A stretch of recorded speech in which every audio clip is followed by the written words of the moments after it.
and moves were made. Hands were shook, money exchanged hands, possibly drugs. But it was all good. It was all in the name of fantasy football. Ladies and gentlemen, welcome to the Dynasty. Like I said, we all see things differently.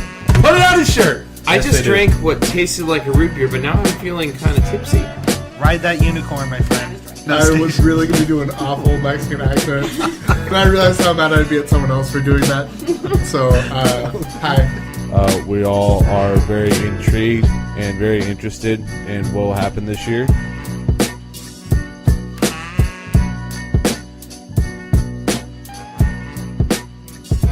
(9:52 in the PM) on Tuesday, December 19th, 2017, the year of our Lord. I am Peter Livingston, host of the Dynasty podcast, a seasonal fantasy football podcast in which 12 friends enter, one leaves champion, and everybody loathes them until next season. And as of right now, we are down to 2. First week of playoffs are in the books. We'll let you know how everybody fared. And I'm not gonna preview the championship game. I'm gonna do that tomorrow. We still have waivers. See if the teams will make some moves. But we will be recapping this first week of playoff football in the Dynasty Fantasy Football League. When anybody else went through playoffs, you could be in your first or second weeks. Hopefully you were successful. Hopefully nobody plays in leagues that end in week 17 because that's just stupid. Absolutely stupid. So, like I said, week 15 for us was the first round of playoffs. We had braggadocious 1-1 Matt Keiser of What the Fuck Just Happened Today fame as our number 1 seed going up against Joe, our 2-time champion, Nimbly Bimbly. And the other matchup we had was the 2 and 3 seeds, Fart Apocalypse, Robin, at 11-3 against Tahir, making his first appearance in the playoffs. A champion from the God Elliott division at 9-5. They were battling it out to see who would make it to the championship round. So news and notes. I think I'll talk about news and notes after the matchups because as of right now, I don't think anything else matters. This is probably going to be a pretty quick podcast, to be completely honest with you. I'm not going to do too much of a breakdown in terms of recap or anything like that. I'm just going to focus on this week's stuff, break it down as much as I can, and talk about. We'll set up for the championship round, week 16, but we won't dive into it too much. I'll save that for tomorrow. And then we're pretty much looking at championship week recap. Elliot, I know you're listening. I got to get you on here. You let me know when you have time, and we will do this. We can record it at any time and release it at any time, brother. But we got to get the commish on here. We got to get the commish. It's become a very lonely podcast. So sad. But pretty much what we're looking at in terms of schedule going forward, like I said, we're going to have our preview for the championship week tomorrow, which will be coming out on Thursday morning. No Thursday games this week. We just have Saturday, Sunday, Monday, which I'm fine with. You don't have to have. I just have everything on Sunday. Just have everything on Sunday and Monday. Maybe I wouldn't mind Monday Night Football being a doubleheader, to be completely honest with you. It's kind of fun. I'd rather do that than Thursday Night Football. It's just, I don't like it. See, now I'm going off of my rant. I said I wasn't going to, but I just think it's dumb. I think the players are already under so much, they've extended the season, and having a short week game, and it's just horrible. It's really bad, and there's just been so many injuries this year. I think there needs to be more of an emphasis on taking care of the players, because you're sending them over to Europe, you're having them play Thursday night games. It's just stupid. I personally would like to see the season shortened by about 2 weeks, to be completely honest with you. I get it, more football and stuff, but it's a lot. It's a lot. That's my 2 cents. Roger, I know that you are a big fan of the podcast, and you just got your extension, so you're going to be around for a few more years. So make it happen. Get rid of Thursday night football. Doubleheader Monday night. Take your Thursday night crew. Move them to Monday. Double up. You can do it. I know you can. So let's go ahead. Let's break into the championship round. To be honest with you, we'll do the top one first. We'll do Braggadocious against Nimbly Bimbly. Joe versus Keezer. The original projected total for this game was 131 to 113 in favor of Matt Keezer. The final score, and advancing to the championship round, is Matt Keezer by a score of 150 to 128. Matt Keezer, congratulations on making it to a championship round. Joe, good year.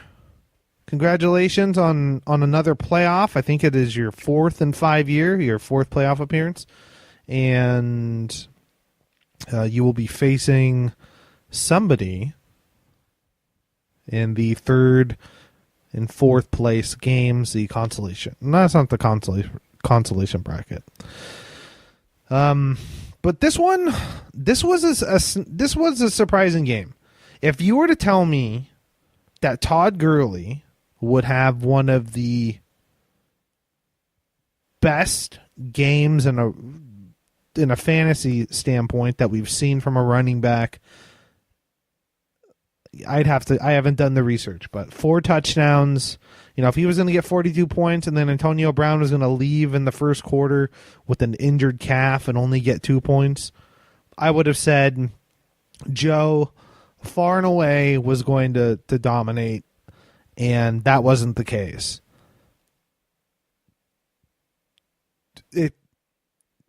Things just kind of fell off the rails a little bit for Joe in the later half of the games on Sunday.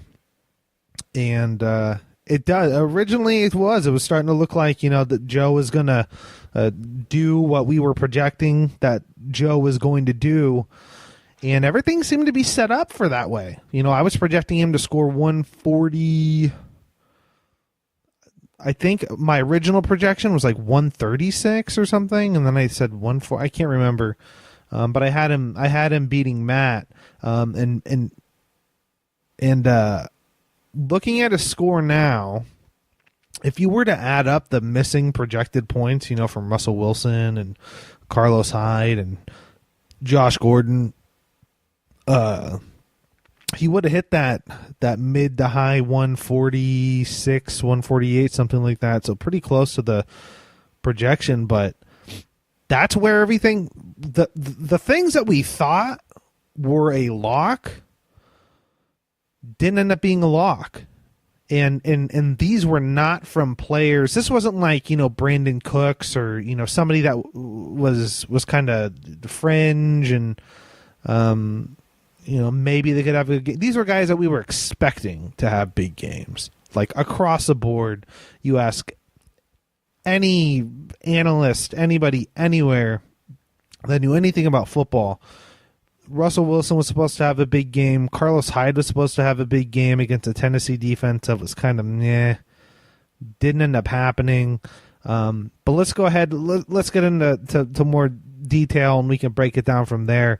And I'll start with Joe's team because it's the interesting story. Russell Wilson projected at 20, only got him an 11.5 points. And this was just a weird game, an extremely weird game. It was Russell Wilson at home, NFC West championship on the line. It had all the makings of a big Russell Wilson game, and it was anything but. And it wasn't like Philadelphia was just like, just slowly bleeding this team out. They were moving the football and like breaking off big plays, and nothing could be done.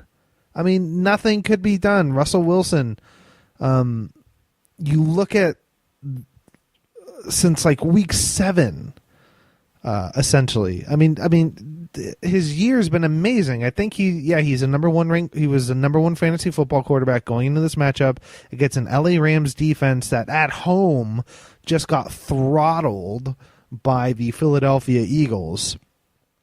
And Russell Wilson, 30 attempts, 14 completions for 142 yards and a touchdown.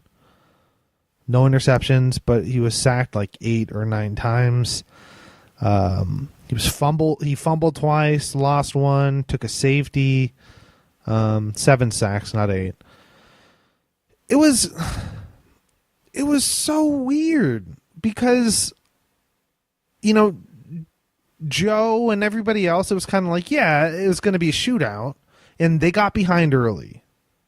The Rams jumped on the Seahawks, and it just had Russell Wilson throwing the ball 40 times, 50 times, getting garbage time TDs, keeping him in the game with keeping his team in the game with the big play, and it never happened. It just never happened. It was just so weird.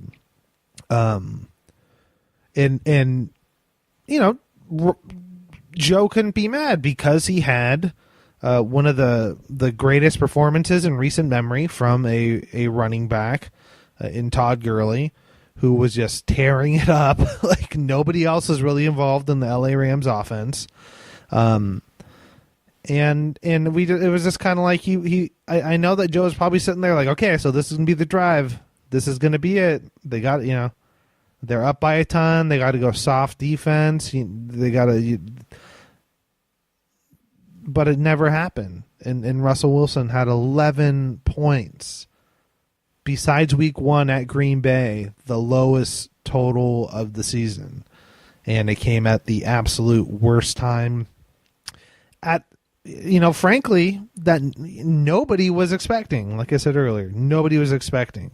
And I think that was one of that to me was probably one of the biggest surprises.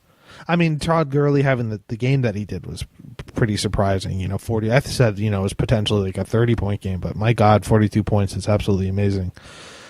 But yeah, Russell Wilson with what he's shown this year, only getting 11.5 points was just, it was shocking. It really was. Stephon Diggs. He sadly was just a product of game flow. He got 9. He barely broke his projected total of 9.29 points, which is good. He got a touchdown and 30 receiving yards. Even got a little end around play going, and I honestly thought he scored early in the first. I thought he was going to have a big day. But they jumped out early. The Minnesota defense, which Joe also picked up, which was a genius move, that got him 17 points. Game flow. They had the starters out. They were sitting. And they kind of got away from Diggs. And that was another guy that was really expected to have a big game. And game flow. Game flow got him. Brandon Cooks caught a touchdown. Brandon Cooks did about as good as you could hope for. He had a big play, and he also caught a 15-yard touchdown or whatever that was. And you had to be happy with that, against Pittsburgh. And that was a game with limited possessions. It felt like a playoff game because it was a game of long drives with 2 elite quarterbacks that really weren't making mistakes at all.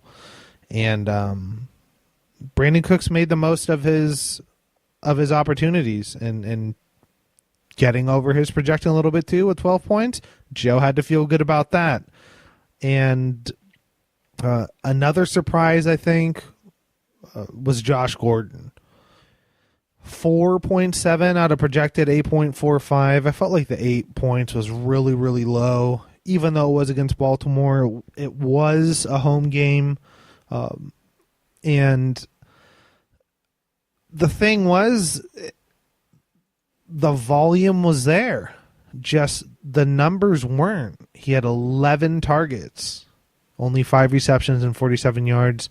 He had a couple shots, I think, for end zone stuff, but just couldn't get it going. None of the big plays were there. A lot of it, obviously, short yardage for 5 receptions and 47 yards. But man, like, that was really surprising, especially with the past few weeks. 8 points in his first game back where he saw 11 targets, 13 points last week. So 2 weeks ago, he had 8.5. Last week had 13 against Green Bay on only 6 targets with 3 receptions. This week it was only 11 and 5. And man, if you were to tell me that Josh Gordon was going to get 11 to 12 targets in a game, I'd be like, my God, that's got to be like a touchdown and somewhere between 80 and 100 yards. But that was another shocker. You just expected a guy of that kind of talent to get force-fed that much. And, of course, some of that has to do with the quarterback play. It's not very good. But, man, that was a disappointment, too. Now, Todd Gurley, we already talked about Todd Gurley, 152 rushing yards on 3 touchdowns, and he even caught one. Just absolutely monster performance, 42 points. And then Carlos Hyde with I don't know what the heck happened in that game. He had 16 attempts, but only 25 yards rushing. It was just a weird game. Like, the workload was there. And this was kind of a banged-up defense. They were moving the ball very well. It just didn't happen. Just really strange game. Last week against Houston, 14 carries, 78 yards, and a touchdown. He's been getting the workload. The yardage and stuff hasn't been there, but he's been very versatile, especially when you look at the pass catching ability and so forth. But man, they're like, it just felt like there were so many points left on the table for Joe's team. Really disappointing. And then Zach Ertz was solid. 11 out of a projected 9 points, and Rex Burkhead, he did get hurt. He had the rushing touchdown and only 12 rushing yards. He was a short yardage guy. And he probably could have, he got 7 out of his projected 9, and he was probably looking to hit that 9, 10 in terms of fantasy points. Maybe got another touchdown, I don't know. But him leaving the game definitely didn't help Joe. And Matt Bryan, 8 out of his projected essentially 10, so not too great. But the Minnesota defense, great pickup for him. 17 points. He scored a touchdown, 2 interceptions. They were absolutely amazing against Cincinnati. That looked like dog doo-doo. And so that all added up to 128 for Joe. And like I was saying, even if his guys were hitting his projections, you add the 7 points for Hyde, the 4 points for Gordon. Heck, you just add the 10 points to Russell Wilson. But Rex Burkhead, you give him 2 points, and it adds up. You're looking at like 148. Granted, well, Matt Bryant, you give him 2 points, so it would have been really close. It would have put him in that 150 range against Matt Keiser. So, I think Joe's definitely going to look back at this one and just be like, man, there were definitely points left on the board. Nobody that he could have started. He had Paul Richardson on his bench. He only got 18 receiving yards, 1.8 out of a projected 7.49, and he wouldn't have started him over anybody anyway. So, Yeah, Joe's team, they had the opportunity. It just, it's fantasy football. Just fantasy football. Matt Keyser's team. Now this was a sneaky 150. Like I look at his team. I'm like, okay, Drew Brees only got 18. Like I was saying, that's about probably what he was going to do, with game flow and stuff like that. 18 out of a projected 19. But then you look at the wide receivers. If you were just to look at the wide receivers, you would say Matt Keyser got fucking boat raced. No chance in hell. Antonio Brown out, at least for the rest of the fantasy season. Tore his Achilles, or not his Achilles, had a slight tear in his calf muscle. And 2 out of a projected 14.5 points. Keenan Allen also got hurt. 5 out of a projected 12 points. Des Bryant, 5 out of a projected 9. I really thought that he was going to have a bigger day, especially against Oakland. The game was just like that.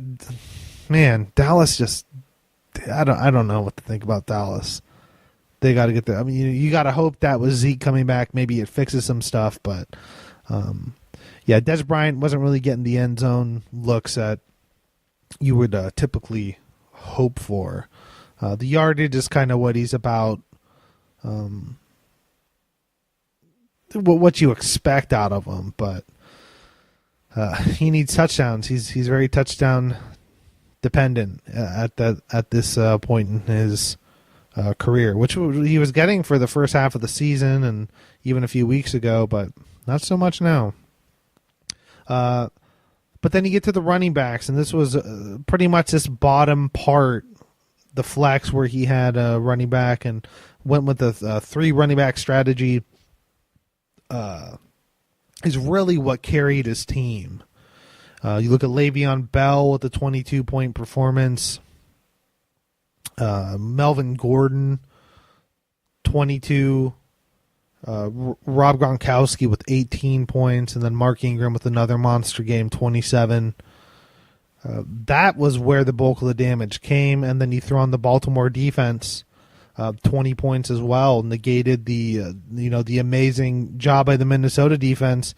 Keyser is able to answer that. So for the monster game from Todd Gurley and the big game from Minnesota, Matt was able to answer with a more balanced running back core.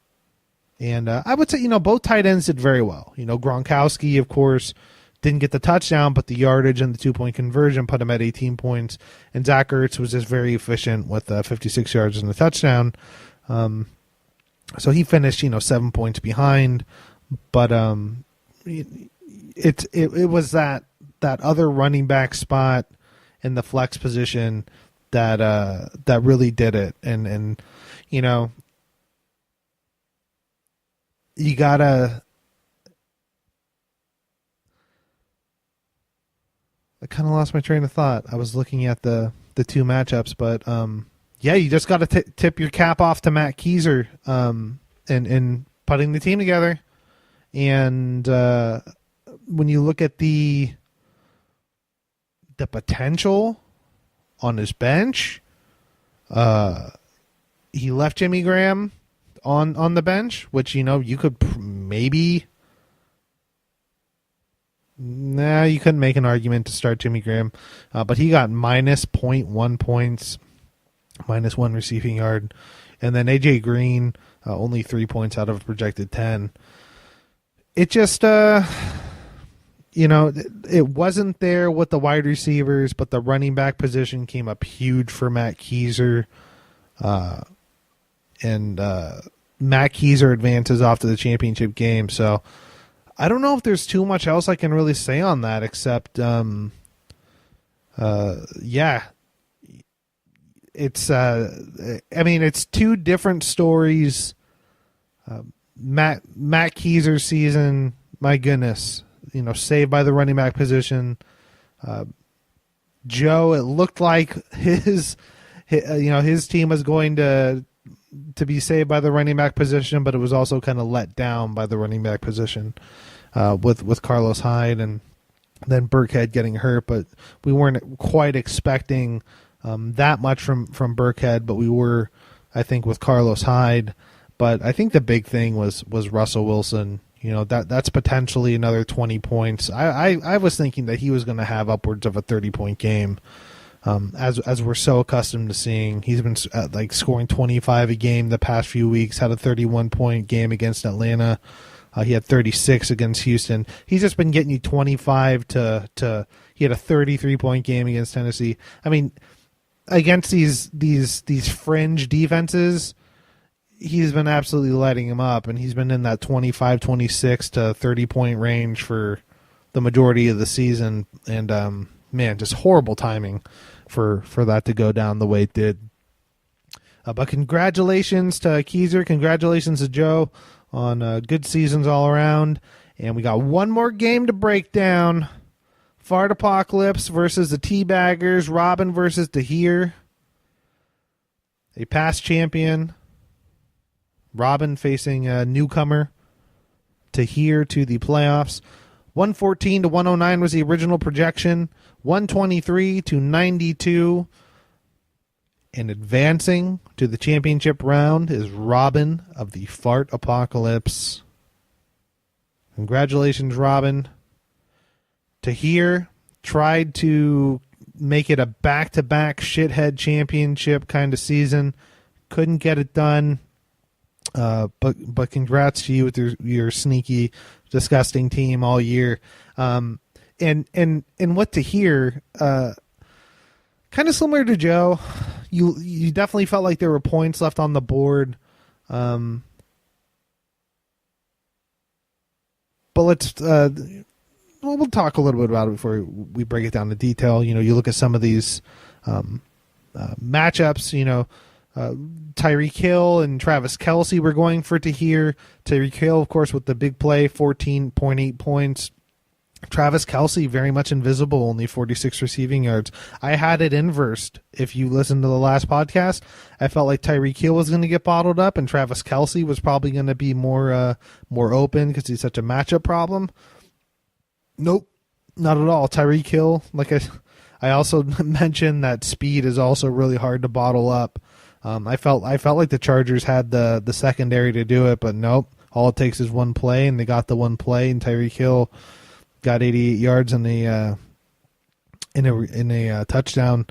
And you know, you look at the Travis Kelce play, definitely points left on the board, especially facing the Chargers.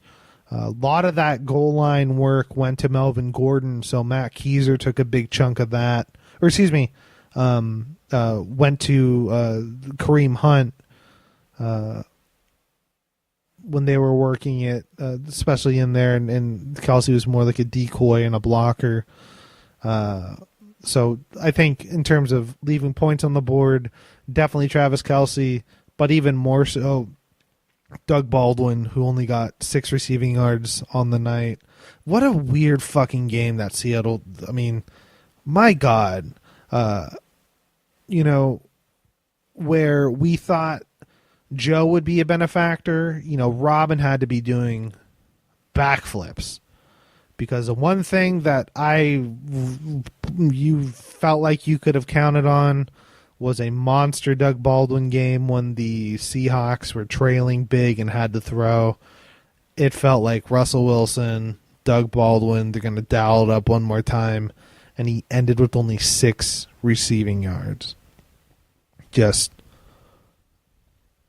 it's insane. You look at that, 0.6 points, 4 targets and 1 reception, and that was it.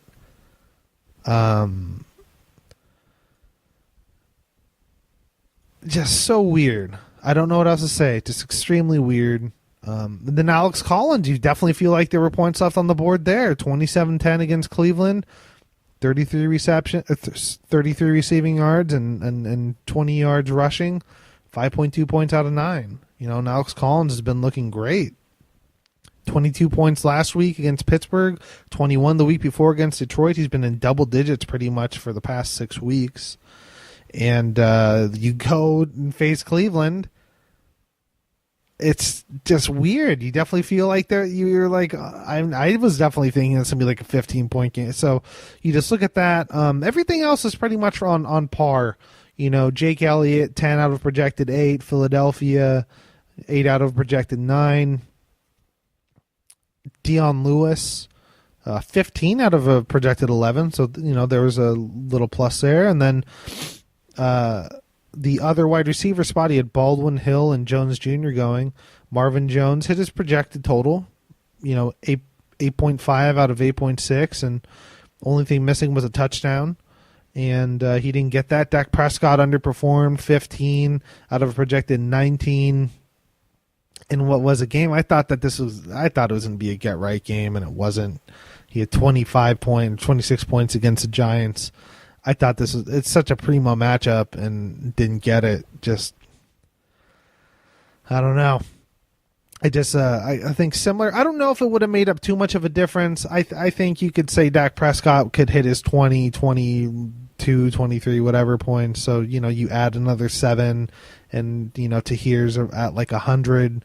Would he be able to make up the other 23? I don't know. You look at Doug Baldwin. Could he get 10 points, and could Kelsey get another 8? It would put him in the ballpark of the 123 that Robin had, but man, kind of like with Joe, Tahir definitely has to feel like there were points left out on the board still. And even when you look at the bench, Jerick McKinnon, 114 receiving yards, 24 rushing yards for essentially 14 points. That wouldn't have helped him out all that much. It wasn't in the cards for Tahir. When we look at Robin's team, Aaron Rodgers, he had the spot start before being placed back on injured reserve, getting shut down for the season because they did lose to Carolina 31-24. Aaron Rodgers, 290 with 3 TDs and 43 rushing yards, looked really, really good. For fantasy, he had some bad moments, though. He underthrew Jordy Nelson quite a bit and also had 3 interceptions. But you have to be happy with the 25-point game. And then Julio Jones, just my God, at Tampa Bay in what was supposed to be a primo matchup, only 5.4 out of a 13-point projection. And then Devontae Adams with the touchdown and 57 yards beat his projected total, which very good, 11 out of 9. But he did get a big concussion again. We'll see what happens next week, but we won't be talking about that right now. And then Demaryius Thomas had a really good game against Indianapolis, but didn't get the red zone targets. That was a weird game. I was talking with Robin, and that was one of those games where you were just watching him, and the workload was there. He had 8 targets, 5 receptions. He's been getting a lot of targets the last few weeks. 10, 12, 8, 9. Heavily targeted. But it was one of those games where it was like the quarterback, instead of throwing the ball in the red zone to his wide open receiver, decided to run it in, and then another time instead of going to Demaryius, they threw to some random wide receiver for his second career catch and first touchdown, and it was just really weird crap like that. But Demaryius looked good. He looked good in that game. But the heavy lifting was done by the running backs, just like with Keizer. Shady McCoy and Kareem Hunt just put Robin's team on his back and took him to the championship. These were 2 guys that I was saying were going to get a heavy workload, and they definitely did. 21 points for Shady, 32 for Kareem Hunt. Multiple touchdown games, huge workload. Shady, I was saying they're just going to run this guy in the ground for the next few weeks. He had 32 carries last week, 20 this week, and even was catching a few balls. And then Kareem Hunt, same thing. Last week, 25 carries. They're not messing around now. They know they got to try and win this AFC West. It's theirs to lose. They got to ride their best player. Kareem Hunt, 25 and 24 carries. They're going to Miami, that just gave up the 21 points to Shady McCoy. You got to feel good about that matchup. But we'll talk about, look at Marty looking in the future. He can't do that.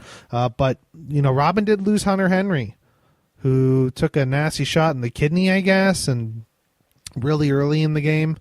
Only got 28 receiving yards before heading out, which is a shame because he was starting to really come on these past few weeks. He had 13, 8, and 11 points before getting injured. It was really clicking with Phillip Rivers.